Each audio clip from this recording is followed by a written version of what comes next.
Hello and welcome to a brand new episode of Black, White, and Red All Over. I'm Victor Dandridge. Ryan Seymore. Man, if y'all could have been behind the scenes just now, there was a moment. It was cultural. It was beautiful. It was a bonding moment. It was something man. I didn't expect it. It's okay. It's okay. It happens. And that's what makes this show so great. Dude, we got some great suggestions. Some very good ones. I think at least one suggestion though.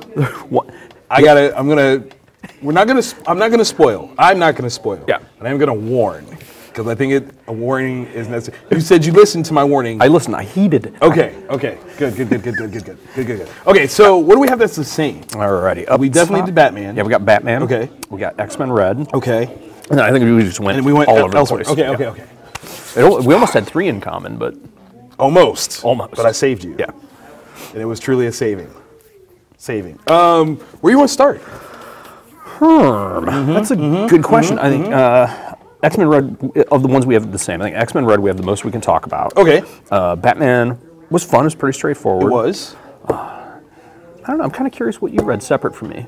So I read Walking Dead, okay? Yes. So if you saw last issue, leaves off where Michonne, Eugene, and the guys, they're checking out this new community, and Michonne sees a picture of herself up on this, Land of the Lost wall. Like this is the wall that people who have lost loved ones in the zombie apocalypse scenario are hoping that they find them.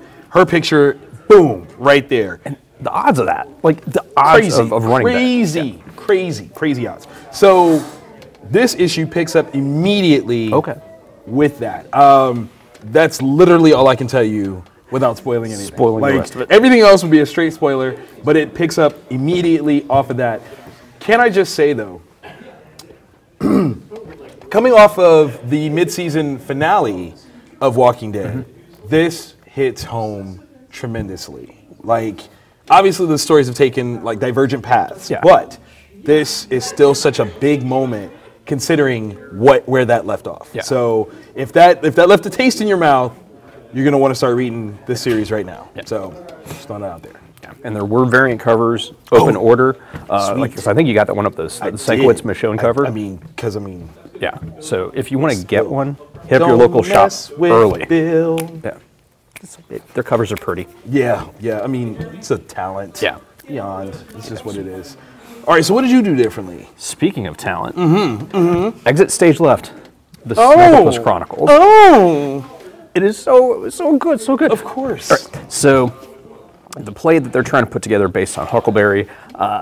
Wait, Huckleberry Hound? Yeah. They're putting a play. That's so meta. Yeah. Okay. It is. So you got that. So that play's kind of falling apart. They can't quite get it going. Okay. The government tries to recruit Snagglepuss. He doesn't want to because he's an artist and that's what I'm going to do. I'm an artist even. Yeah. And the blacklisting has begun. Oh, yeah. snap. So he's now being called, and it's so funny, it's so witty. Mark Russell's doing the writing on it. There's an octopus playing a guitar in one scene where they're like, it's just one guitar? Like I feel like that's cheap. It feels like he could have done more. But he gets called a cephalopod, which was pretty awesome. Oh. Yeah. So there's a bunch of really it's just awesome, just straight through. Dope, so man. Very, very good. See, I love it when they take like chances with titles and it actually works out in a really cool way. Yeah, because you just got Snagglepuss. Like, how are you going to write a serious book about Snagglepuss? Like without being, I don't know, dismissive and or pandering and or caricaturizing. Right. Here's all the landmines. Right. And DC's like, Mark Russell, hold my beer, and they do it. Yeah. Well played. Very good. Speaking of DC doing things well. Yes. Batman number 40. Tom King. Yes. Joel Jones. Picking up where we left off. Yep. With The Kiss. Yeah. The Kiss. Yeah. Now, we had a question about some things. Yes. And my contact at DC says that, no, this is fine. Okay. I still say that it's not. I'm saying there's a lettering flub. I'm calling it a lettering flub. Okay. Yes. Okay. I'm saying it's a lettering flub, but they're saying that no, time operates in a weird way. But I'm like, I get that it's faster there. Yeah. But that's not. It's not like a game of hopscotch. Right. And that's where I think it's a lettering flub. So if you want to know what we're talking about, comment below, and I will tell you. And this time I'll actually remember because this one's pretty easy. Yeah, because I felt like I was crazy. Right. When I was reading it, and I'm like, wait, no, I did something wrong. But if you try to read the pages differently, it doesn't make sense. Right. So I think it's a lettering flub, but only in that one little, they were there. So this is, again, a very, very romantic book. Right? The opening, I'm all like, girl. So romantic. I still love the honesty between Bats and Selena. Like, they are like relationship goals, man. Like, it's kind of like how we were saying, like marionette and mime. Yeah. Just toned down, less violent, maybe. Yeah. Less murderous, we'll say. Yeah. But still in that vein of Yeah. Because the way he handled that question, right? I did. I mean, all the cards. They're on the table. Boom, and then her understanding was like, look, I get it. Yeah. I get it. Like, I was halfway, like, expecting her to be like, I mean, if I were you, you know, like, and then that's a mind soap. Hold on. Let me clear that out. And we're back. Yeah. But no, I mean, it was such a really cool play of how this all could have gone out. Like, you could have gone the expected dramatic route. Yeah. Skip the drama. Save it for your mama. Yeah. It was good. It was just good storytelling. Yeah. And Tom takes that moment to actually, here's a real relationship type situation. Which was beautiful. Yeah. Absolutely beautiful. All around, it's just like the examinations of what it means to be in love and the things like that. Beautiful, beautiful, beautiful. I question what it means for the future of the Cat and the Bat. Yeah. Like, I feel like this is like some heavy foreshadowing. Yeah. But I really don't want it to be. I really want them to get married. Right. Issue 50. But like, I want it to be like a lasting not just thing. like a 18 like, issues and then I caught you stealing my diamonds again. Like, that would be please don't do that. Yeah. Please don't have Selena marry Bruce to steal his mother's pearls. That would be bad. It would be like a company decides that they don't like one of their flagship characters married, so they retcon an entire 27 years in a deal with the devil to literally don't Spider-Man us. Don't do that. Do not Spider-Man us. I tell you what, you won't get one more day. Don't you one more day. Yeah, that one moment in time, one more day. Don't do it. No. Night will fall. Keep playing. All right, bringing it back. Speaking of saucy redheads. Jace? Yeah. See? Man, this is all connected, baby. The synergy. Do you see it? We're bringing it back. What episode was that we were doing that in? Synergy? I can't remember what episode. It was a while ago. Someone tell us what episode that was. Yes. Maybe a no prize if you can tell us exactly what episode that was. Yeah. XMen Red. Yes. First appearance of Trinary, who I think was the person being rescued at the beginning. Yes. An interesting. It opens up with a mutant that is about to be, we'll call attacked. Yes. An interesting use of, or should I save that part for the Yeah, save that. Because I had issues with that. Yeah. And I almost think that we should do this for the Patreon so I can discuss my issues. Yeah, because I think I had similar ones. Okay. Yes, cool. Okay, so this is Tom Taylor. Yes. And I never say his first name correctly. It's Mahmoud? Yeah, Asrar. Yeah. Yeah. Been a fan of his work though since like Dynamo 5. Like, been a fan. Really, this has the potential to be a big time period in X-Men history. Right. Like, huge. I'm gonna say like Grant Morrison, new X-Men, this potential. Yeah, because it opens strong. Right. The concept that Jean is going with has more strength behind it than similar attempts in the past. Yes. The villain is a very, very high stakes villain. High up there. And while some could argue maybe oversaturated in some regards, still pertinent. Yeah. Still very pertinent. Very pertinent, I think. Definitely enjoyed that one. Yeah. Like I said, I had some qualms with the beginning. Yeah. I did.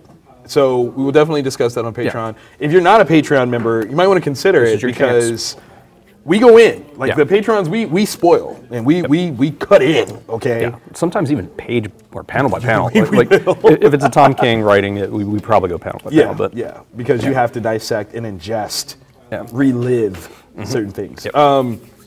That was really good, though. I mean, like, all around, this was a good one. We had a couple of suggestions. XMen Red was one of them. That was one. We thank you for that. Yeah, definitely thank you guys for that one. You know, I guess it's that time. It is time for It's the time for the honorable mention. Right. So, honorable mention-wise, we are all over the place. Yes. That's a good thing, though. That is very good. There was a lot of stuff this week. There was a lot of stuff. There was a lot of stuff. You were almost going to go down a path. It was a suggested path. It was a suggested path. Multiple people. Can I just jump in on that one? Yes, just be my guest. Okay. Black Panther, The Sound and the Fury #1 was a highly requested book. Yeah. People, do not let your joy and expectation for the upcoming Black Panther movie make you read this book. It is not for you. This is not, no. Written by Ralph Macchio, not Macchio, Macchio. Different guy, similar name. Artwork by Andrea DeVito. Classic. I mean, these are long-standing names in the game. This story is very much so a throwback style piece. Very classic, early Silver Age. There's a lack of sophistication that we have come accustomed to with regards to T'Challa and the Black Panther mantle, coming off of not only Ta-Nehisi Coates' run, but going all the way back to Christopher Priest's run. This story would not exemplify the current temperature of Black Panther. So I'm calling it that maybe the powers that be at Marvel know that the tone of the upcoming movie is going to be very in a direction that some of the earlier fans might not fully embrace. It might be a little bit too radical. So they went for something a little bit more their speed. That's my nice way of saying that. That's my very nice way of saying that. Because it's not a bad story. It's just very dated. Very dated in its presentation. I mean, there's some classic, like, Claremontian, I'm going to do this thing and I'm going to tell you in the captions what I'm doing, even though the picture showed that I'm doing it. Yeah. You know what I'm talking about. Where you see that picture of Storm and she's throwing lightning and her caption is, I'm going to throw some lightning. I'm going to use my mutant ability to control the weather to light. You know, you're like, we get it. See that. Context. I mean, I don't want to say, like, this is the type of storytelling that Watchmen fought against, but Watchmen fought against something. And if you're in the Columbus area, I am deeply stocked at Comic Town with this wonderful book. I am so sorry. I mean, what? Okay, okay. If you are a big, like ready for a new Black Panther movie, it does have one of the earlier original stories by Lee and Kirby in the back. So there's something there. Yeah. But yeah, if you, like so many others, are planning to bring your own plate of food to the first screenings of Black Panther, don't. This ain't the one. Not this one. There's Black Panther #2, story by. Read that one. Not this one, because there will be blood in the streets. I'm trying to save people here, okay? I'm trying to save lives. That's all. Okay, moving on.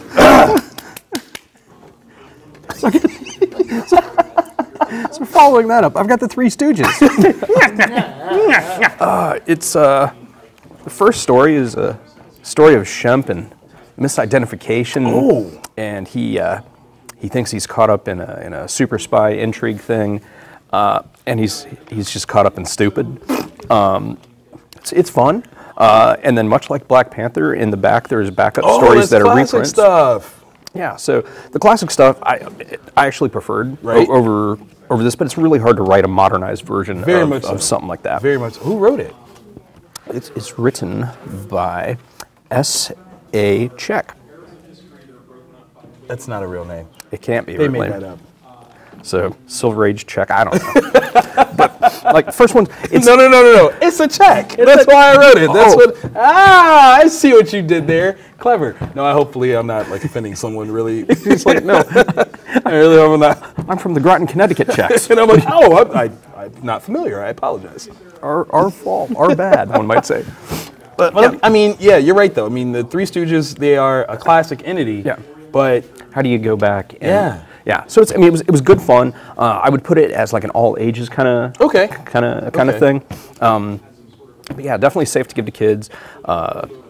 There's actually very few of the Three Stoogians sort of like hitting each other type stuff. Okay, so it's really kind of safe. Yeah. Who's the publisher here? I'm not familiar with this. It is American Mythology. Okay. I want to say they've done some stuff that I've read before. Like, nice. Did you guys like they're actually watching? They are watching. Because they're not watching, tell them to watch, guys. Come on, help. Because didn't they do like the werewolves versus dinosaurs? If they did, I'm remiss because I did not read that. It was something. I don't know. Maybe I could be hallucinating. It's not abnormal. If that's not real, we're writing it. Yeah. Obviously, I'm in a place. Yes. Okay, I didn't realize this.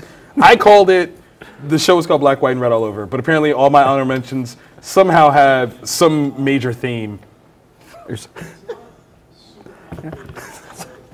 I wasn't going to point it out. Like, I saw it. I'm like, listen, I just came from St. Louis. Okay, I had a great time. Ate barbecue while I was there. I'm in a place. Yeah. So, St. Louis barbecue. Right, like it's real. Yeah. Black Lightning, Cold Dead Hands, number 4. Yes. Right. Written by Tony Isabella. Art by this one's interesting. It's Clayton Henry, who I'm very familiar with. But then there's another person that's filling in a little bit. Yvel Guichet, maybe. Who I'm not so familiar with, but very strong. Very strong. This too has a particular voice, but totally forgiven because it's Tony. Like, he created this. So you can't really be like, well, yes, he is an older gentleman. He brought Black Lightning, out at a certain time period. And yes, there is some carryover from it. I do think that he did a great attempt at trying to modernize the speech. Yeah. I'm not mad. Like, I enjoyed this. And I'm coming in on the tail end of this piece. Nice introduction to characters, made me understand who everybody was. Love the action. Oh my God, this was like a really good book. I even looked to see if you guys had like 1 through 3, and you guys only have issue 3. Like that's a great statement. So yeah, you're out of the first 2 books. Reordering that. Yeah, please do. But no, this is good. Like if anybody is really interested in picking up this series, having watched the television show. I was going to ask about that. And I've been enjoying the television show a lot. But this is a nice pickup from that. I think the design is very similar. This was smartly done, like very smartly done. I got to give DC a lot of credit for having a transmedia outlet and then, refer back to the books, the source material. That's good job. Yeah. Good job. Very pleased. And last but not least, Archer, or Armstrong, the Vault of Spirits. Archer is Armstrong's sidekick? Ish. All right. So bestie? It's one of the one-shots that Valiant's been doing here recently. Okay.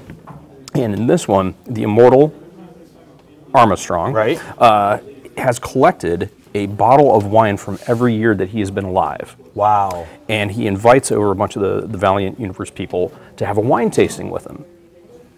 And it goes back. There's Noah, which is interesting. Wow. That like Noah and then some unicorns also get. What? Yeah. Seriously? So in 2 different comics from 2 different companies, unicorns bite it on the. I bet that was some sweet meat though. Yeah. I mean, it looks like they smoked it a little. I mean, maybe. Yeah. Maybe left I don't know.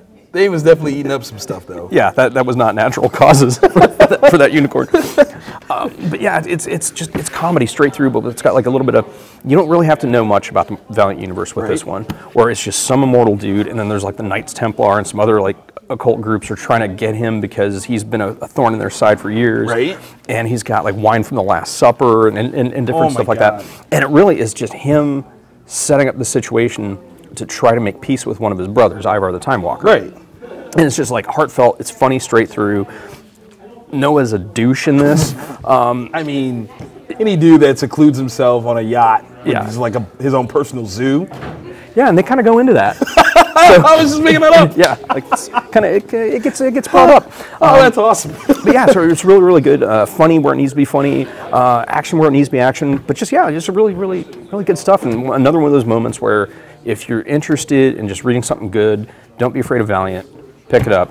It's right there. Now, while you just gave them that glowing, review, Yep. are you worried about a change in pace, considering that their ownership hands just adjusted?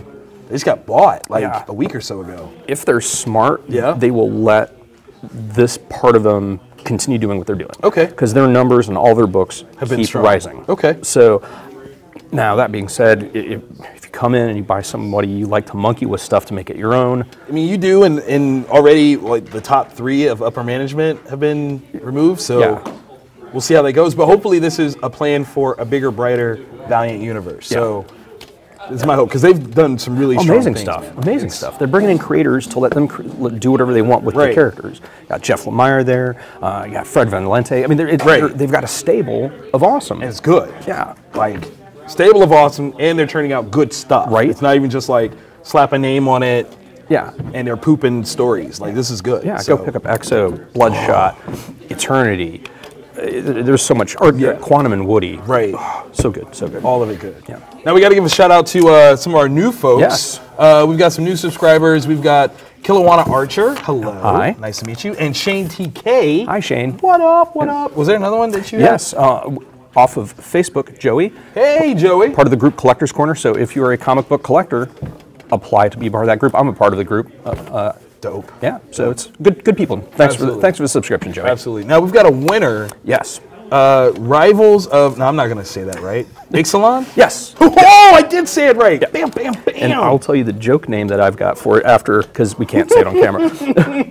But yeah. Somehow I think I know. Yeah. For those of you that watched, we did an unboxing of Rivals of Ixalan the week that it dropped. Yep. Joshua Jackson. Hold you on. are the lucky. Hold on.